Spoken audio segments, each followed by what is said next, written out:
At 3:30, we got Northwestern, which is 1-3, traveling number 11 Penn State, which is 4-0. Penn State favorite at 25.5 points on ESPN.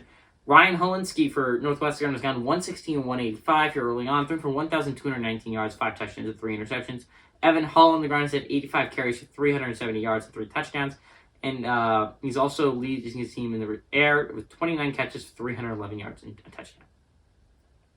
Sean Clifford for Penn State has gone 75-117, thrown for 890 yards, 8 touchdowns, and 1 interception. Nicholas Singleton on the ground has had 42 carries for 376 yards and 4 touchdowns. And yes, this is the third different name in the receiving column that you've heard in 3 weeks. Obviously, Mitchell Tinsley 3 weeks ago, actually 2 weeks ago now. Brenton Strange last week, and now Parker Washington, Parker, I hardly know her, leading in receiving yards with 16 catches for 212 yards. Penn State is 14-5 against Northwestern all time. Last game went to Penn State in 2017, and last Northwestern victory was in 2015. So these two teams haven't played all that often. This should be a Penn State victory. Plain and simple, Penn State has actually looked good through 4 weeks of action.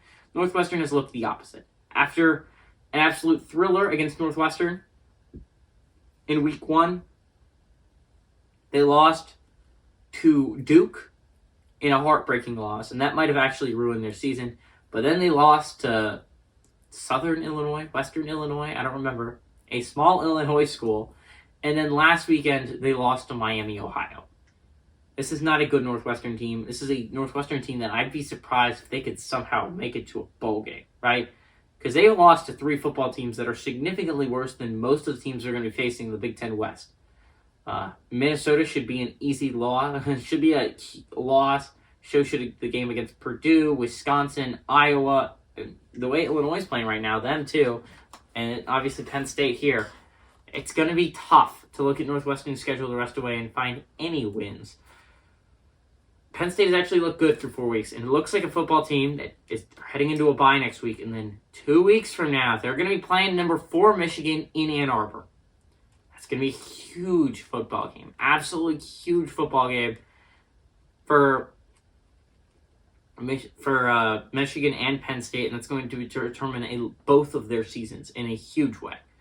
I expect Penn State to win here. I expect them to cover the 25.5 point spread, and they're going to dominate Northwestern.